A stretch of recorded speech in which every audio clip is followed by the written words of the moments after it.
Hey, you guys. Here's your first installment of our Organic Chemistry Chapter 24 PowerPoint slide presentation.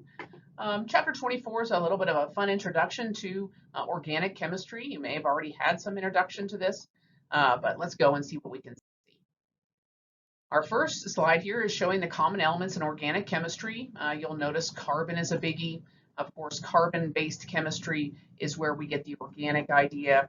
The organic chemistry name comes from the fact that these types of chemicals were first isolated from organic or live living things.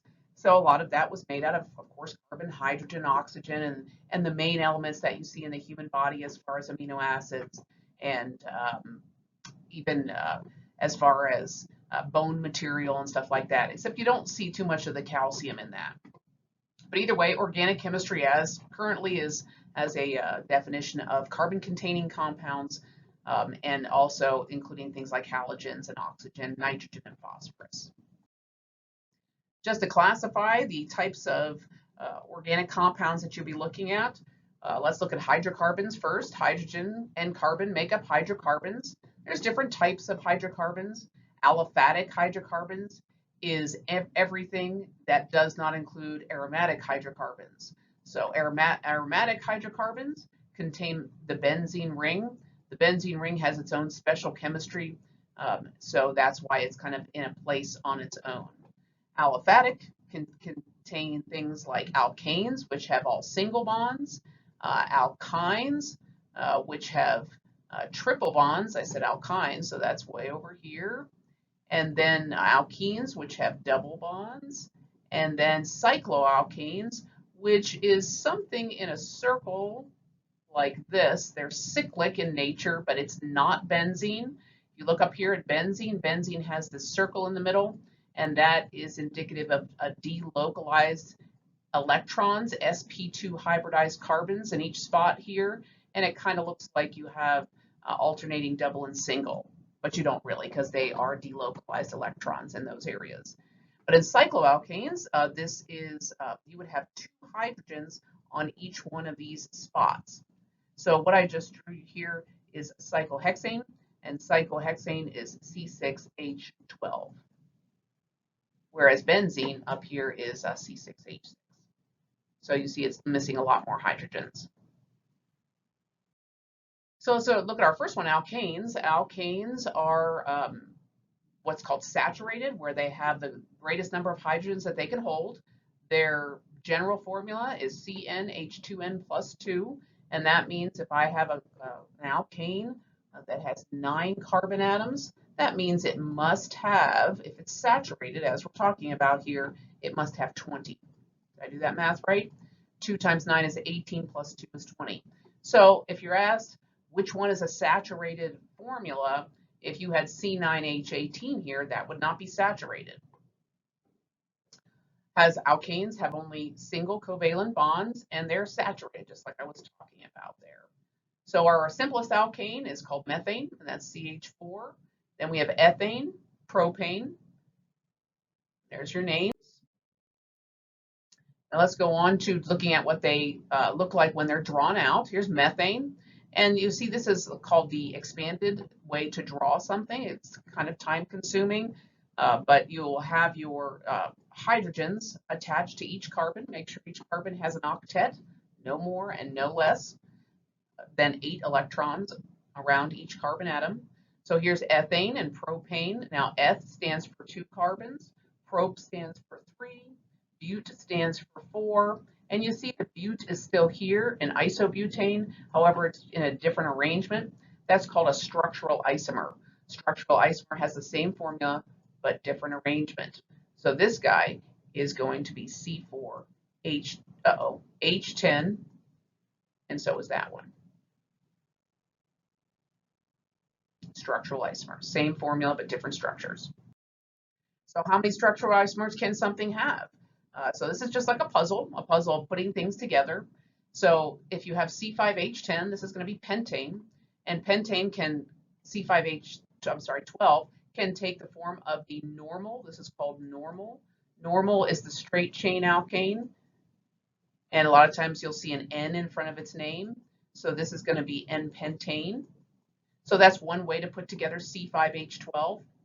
Another way to put it together would be where it's kind of in a branched chain here. So if you draw this in what we call the skeletal way is kind of just a zigzag thing here. And what I just drew there was 4 carbons, 1, 2, 3, 4, and then you have this carbon hanging off of here. So this is the skeletal way of drawing this molecule. This molecule's name is 2-methylpentane. This CH3 group is a methyl group. And I can write this also in this fashion. I can label those if I want. I don't have to. I can just draw them skeletally like that. Now the thing that I just drew is exactly the same as that. I just pointed that methyl group in the opposite direction. Okay, so another way to draw C5H12 is 3 in a row. 3 carbons, 1, 2, 3. And that's the longest chain in this compound. And then having these methyl groups branched off of that center one. And this is different from these two because the longest chain is 3. This longest chain over here in 2-methylbutane is 4. The longest chain here is 5. This guy's 2,2-dimethylpropane. Prop means 3. Ane means saturated. Di means 2. Methyls means CH3 is attached to the 2 carbon. So the naming here is 2,2. That says where both of these methyls are. Prop means the 3 carbon chain. Ane means it is saturated. So these are called structural isomers, and this is a way, different ways of putting the same molecular formula together. So let's talk about how to name. Nomenclature means naming. So I was talking about some naming just previously. So when you're looking at a compound, you want to find the longest continuous chain with these organic compounds, and that's going to be your parent name. In this example, it's a 7-carbon chain, and that is a heptane. Hept means 7. Ane means saturated. 4 is where this methyl group is attached. This is called 4-methylheptane. I could have numbered it from the left or from the right, and that would have not mattered for this compound. But normally you want your substituents, which is what these are called, these things that hang off of something, of the backbone of a carbon chain, to have the lowest number. That's the rule. An alkane, less one hydrogen is an alkyl group, so we call this a methyl group. That's what this table is showing you over here. So a methyl group is a CH3 group hanging off of a parent chain. An ethyl group is a CH2, CH3, or you'll see it written sometimes C2H5. It's just hanging off of something. A propyl group, now notice the N showed up. N-propyl means it's in a chain. N-butyl means it's in a chain. Isopropyl means it's attached to the 2nd carbon of the 3-carbon chain. Tertiary butyl means it's attached to the carbon here in the center of a 4-carbon fragment, and that's where you get the but from. T-tertiary means a carbon atom attached to 3 other carbon atoms. So methane becomes methyl. That's what this is indicating.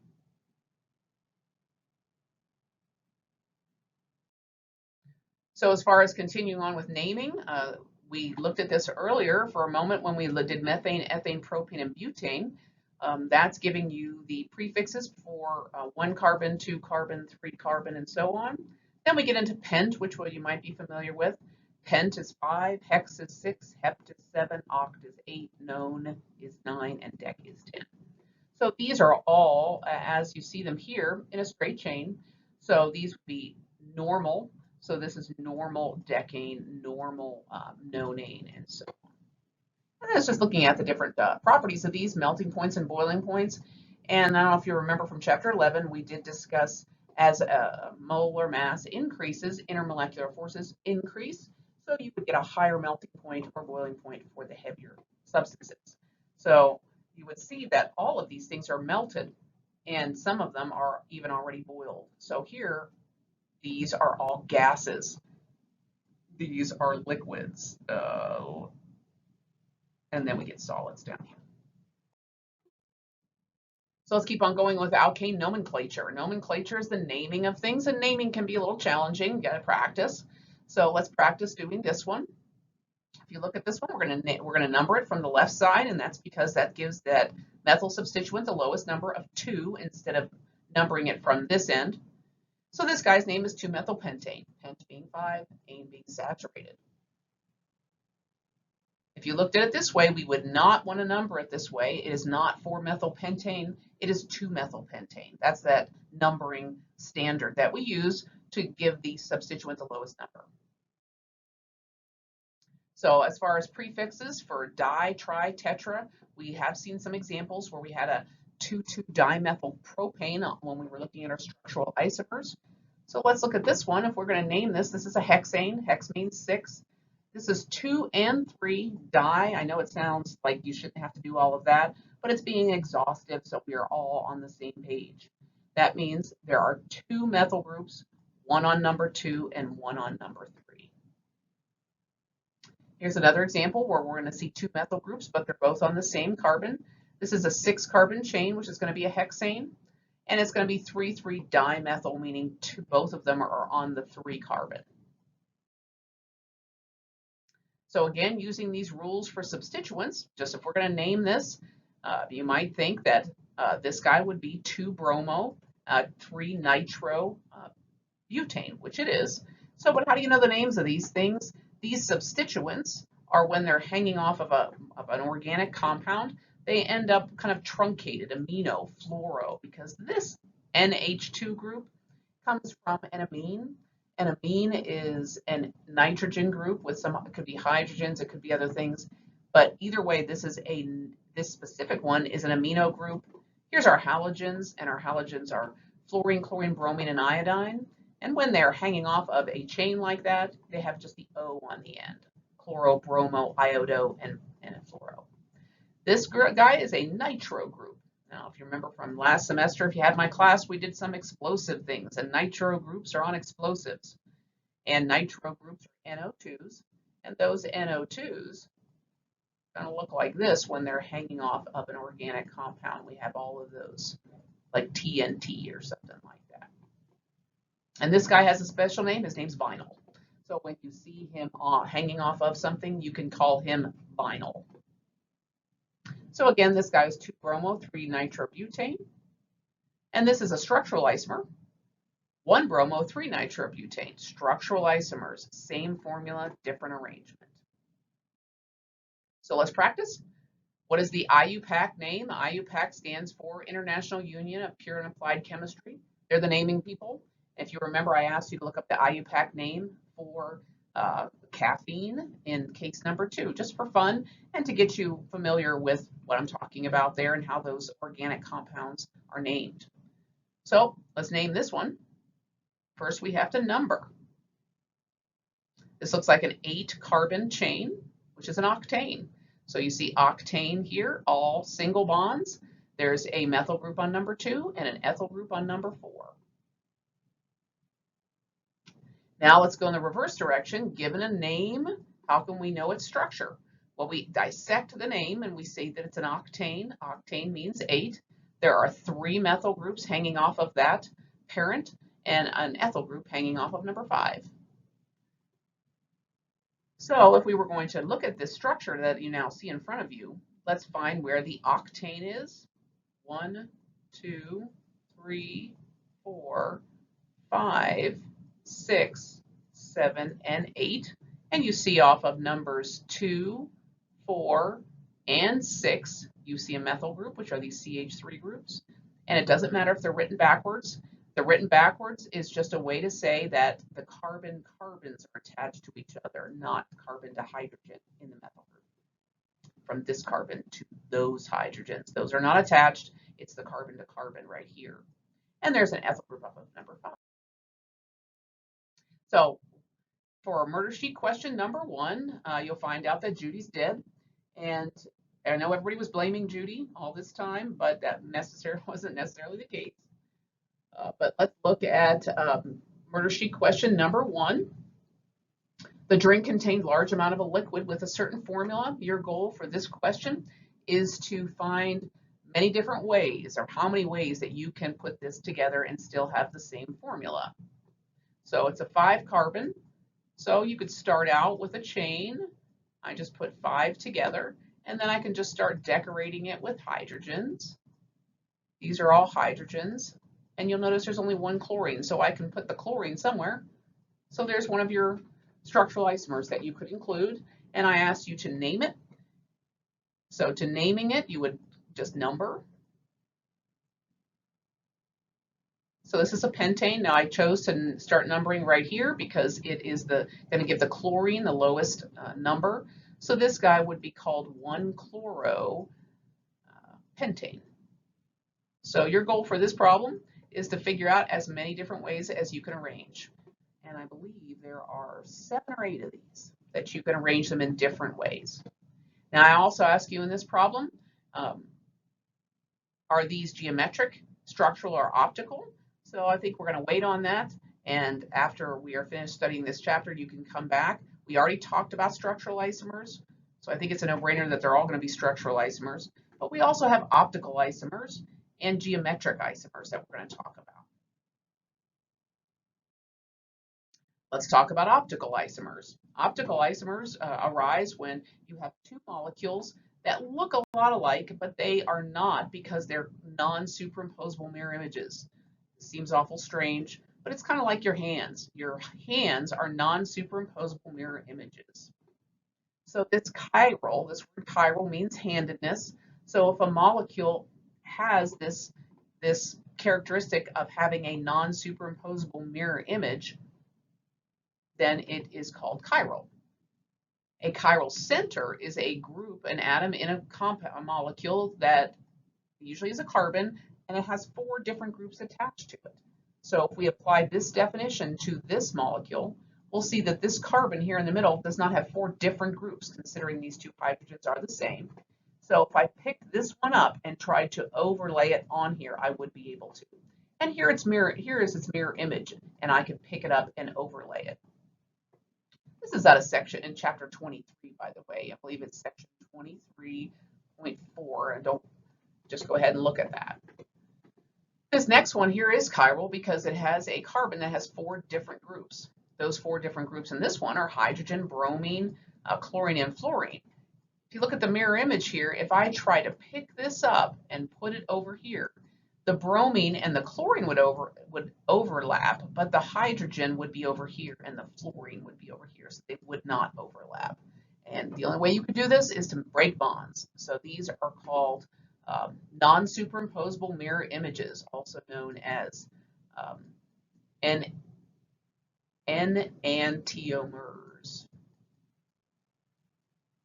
So that's a funny word, but that's what that means. They're enantiomers of each other. That's their relationship. They're non-superimposable mirror images.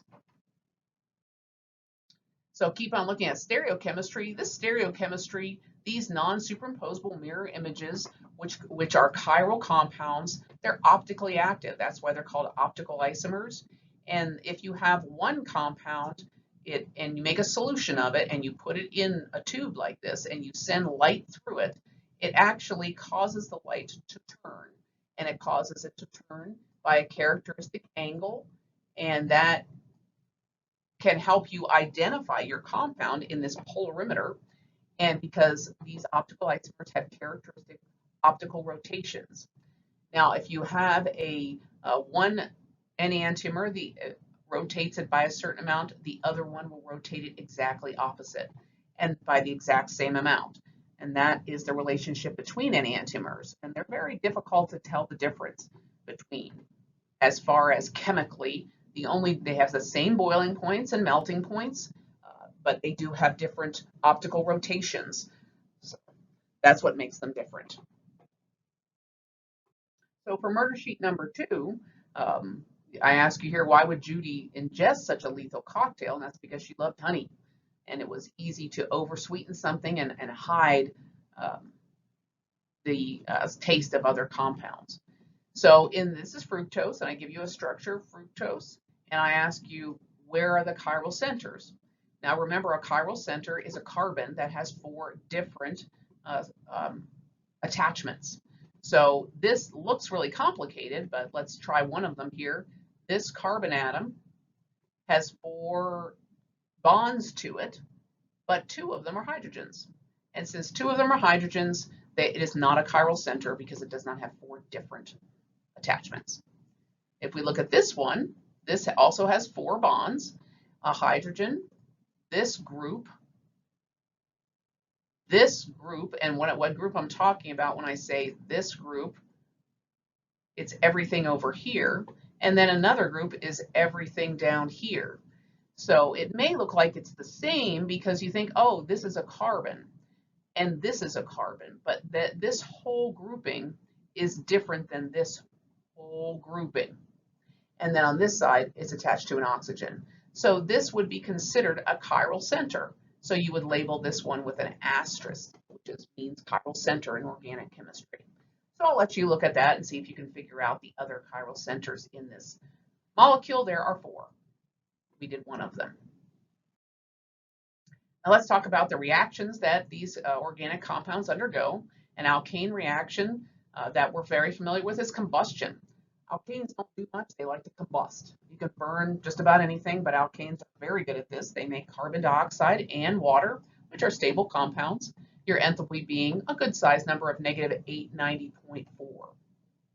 So alkanes combust. They also undergo halogenation, which is the adding of a halogen to the compound, a halogen such as chlorine.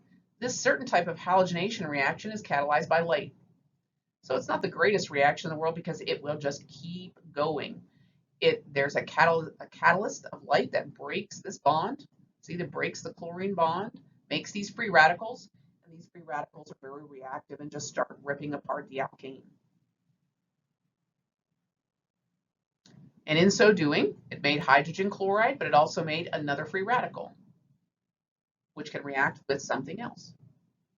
So these steps are called propagation steps, and propagation steps will just keep going. This is a propagation step. This is called a termination step because it terminates in a neutral molecule, and this is called an initiation step.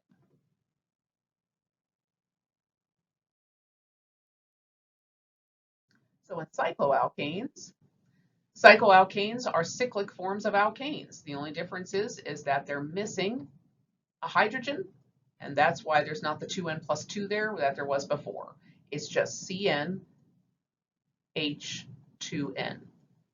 So I think I mentioned cyclohexane earlier, and cyclohexane is C6H12, not C6H14, which would be hexane. So that's what cycloalkanes are.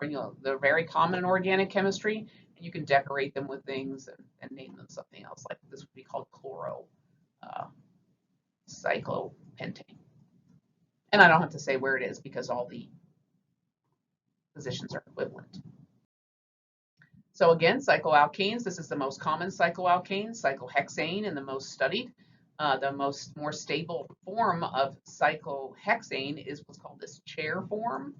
And if you ever take organic chemistry, this gets beaten to death because there's a lot of cyclohexane chemistry, and you get to learn how to draw these funny chairs. This is a skeletal arrangement of the chair form. Now I drew this one in opposite of this one. This one looks like it has its point up here. You can see, draw on this structure, you can see this chair form right there. This is called the boat form, and the boat form is a little bit more strained. These guys get too close to each other, and that's why it's more stable in the chair form. This can actually be determined through spectroscopy. So let's talk more about alkenes. Alkenes are where double bonds are present. Now this general form, CnH2n, that's the same form as a cycloalkane, and that's because it was missing 2 hydrogens. An alkene is also missing hydrogens because it has a double bond. This should say double up here. So you can see in the structure, there's a double bond right here. And in this structure, a double bond. So when we name them, we change the ending to "ene", but we keep the parent as tells you how many carbons are in it, and then the number in front tells you where the double bond is. So if we number this 1, 2, 3, 4, you'll see this is called 1-butene, 1 meaning that's where the double bond is. This guy's called 2-butene.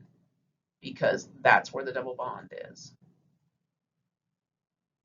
So I can, if I draw these out, now these structures you are seeing right now are not the same as these. This, it would be an alkene. If I wrote the formula for this alkene, it might look something like HCl-C double bond. It takes some practice understanding everything that's being written here. Here is a kind of a line, just a way of, like if you were going to type this on a computer to write the structure that you see right here. But what we're trying to point out here is that these chlorines are on the same side and these chlorines are on the opposite side. These are called geometrical isomers. This guy is called cis when they're on the same side of the molecule, and this guy is called trans when they're on opposite. Now these compounds up here that we already looked at, since they're not written out, I cannot say whether they are cis or trans. It just looks like I have a double bond. So I can't say anything about cis or trans the way these are drawn.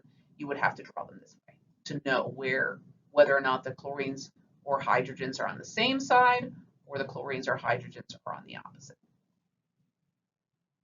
Again, these are called geometric isomers and they cannot be interconverted without breaking bonds. So let's talk about naming them. The parent, it's kind of like the other, when we named alkanes, we have a parent name, which is the longest chain of carbon atoms that includes the double bond. The ending of ane is changed to ene, and you indicate the position of the double bond with a number. So in this case, 1, 2, 3. Now I started numbering at the left because that gave my double bond the lowest number. So it looks like I have a hexane here. So this guy would be called, now notice I also have a methyl group right here.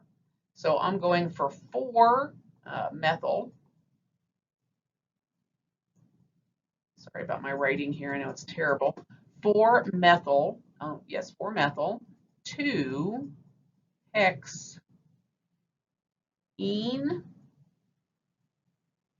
and then this guy over here would be 1, 2,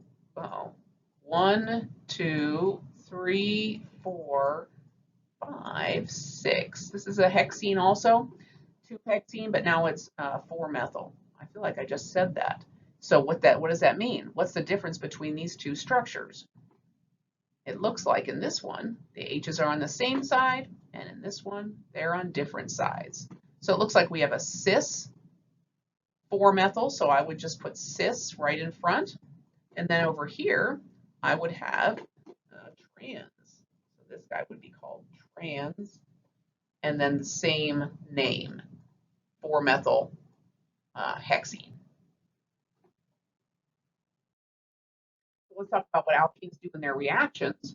You can crack them, and by cracking, that means you just kind of change the conformation. Sometimes cracking can also be used to indicate a structure is going from a bigger one to a smaller one.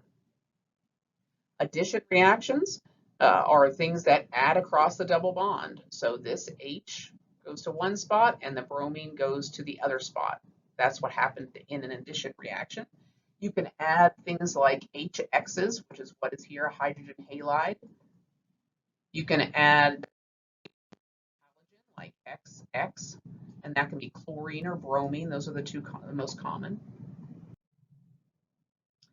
Let's continue on with alkene reactions, but now before we move on, I forgot to mention on the previous slide, you can add other things to a double bond, and those other things can be like water. Here's that HX again, or HBr. But when I do an addition reaction, I can add water, and if I add water, that's called hydration. And if I can also add hydrogen across the double bond, and that's called hydrogenation. So hydrogenation adds hydrogens to those spots, and hydration adds a hydrogen to one spot and an OH to another to make an alcohol. So in this example, looking at our alkene reactions, this is bringing up a point that alkenes have a certain behavior and they follow this rule, Markovnikov's rule, which is when things are added to an unsymmetrical alkene, the positive portion of the reagent, which is usually hydrogen, adds to the carbon atom that already has the most hydrogens. I know that sounds kind of confusing, but I look at it like hydrogens go where there's more hydrogens. So in the example you see up here, this hydrogen would go to this one. Because you notice over here, follow the reaction, you see there it is. This, now you do get mixtures of these. You say this has a big red X in it, but there are mixtures a lot of times, but sometimes you get a good proportion of the other one, like 90% of this one, because of this rule. This is just observed. There's no magic to it. It just means that hydrogen goes where there's more hydrogens.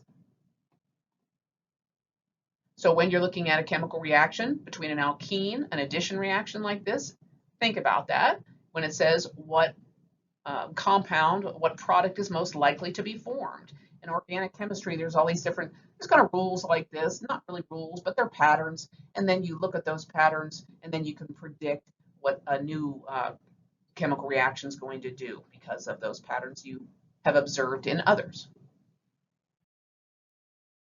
An important example of isomerization between cis and trans is how we see with our eyes. And our eyes have a compound that enables, when light comes in as a catalyst, it causes the isomerization of a cis to a trans isomer. And that enables us to have nerve impulses that enable us to see. So let's go on to alkynes. Alkynes are hydrocarbons that have triple bonds. And the general formula for an alkyne is the CnH2n-2. So if I have an alkyne that has nothing but carbon and hydrogen, and it has 4, that means this must be 8, must be 6, C4H6. So it must contain at least one carbon-carbon triple bond. So let's count this. It looks like the one I just did. 1, 2, 3, 4, 3, 4, 5, 6. So you notice, remember as I was saying before, take that guy out and hang him off the end there, that carbon can only ever have 4 bonds. There are 8 electrons around it. So if you look at this, here's this carbon atom. He has 2, 4, 6 in the triple bond, and then there's that 8. So never put 5 bonds to carbon. You can see 3 bonds to carbon every once in a while, but when we see that, it's a special case in organic chemistry and is an intermediate, not necessarily a very isolatable compound or substance, and it has a positive on here. So that's okay. So this would be called 1-butyne. 1 is saying where the triple bond is. And this guy would be 2-butyne. So one of the reactions to create a triple bonded substance, acetylene. Acetylene is the simplest alkyne you can have. Simplest meaning you have to have 2 carbons to have a carbon-carbon triple bond. This is acetylene. Acetylene can be created by calcium carbide. Calcium carbide in reaction with water makes acetylene gas and calcium hydroxide, and there's a flame. So you can create it down here, light that, and it will continue to burn off the acetylene gas. So as far as reactions, hydrogenation, there's that adding of hydrogen like I was talking about earlier to alkenes. So if I add 1 equivalent to 1 equivalent, you'll notice you end up with an alkene. I can also add hydrogen halides just like I did to alkenes. And if I add 1 of these to 1 of those, I end up with an alkene with a halide on it. And then if I add a halogen, same thing, 1 of these to 1 of those. When you balance organic reactions, it's the same, but you're drawing them out and you're seeing where they go.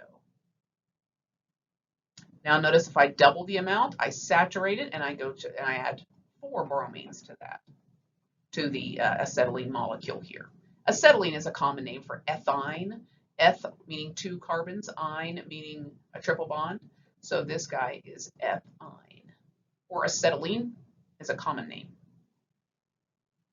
Addition reactions, we're continuing on with, this was alkynes, but then some alkenes were formed up here. So if I want to continue, I can then add, to destroy kind of this double bond, you add across the double bond. It looks like I changed the slide around so I could show you here. and then you have an alkene with adding bromine. So addition reactions are where you have either a double bond or a triple bond, and you can add that across the double or triple bond. So for this next murder sheet question, I ask you to read a word equation and then to convert it into chemical structures. Identify the type of functional group present. Now, what is a functional group? We're going to get to that a little bit more later, but what we have seen so far is we have seen alkane. An alkane can kind of be considered a functional group. He doesn't really do much but burn and add halogens too. But he is still, you can identify it as an alkane, an alkene, or an alkyne.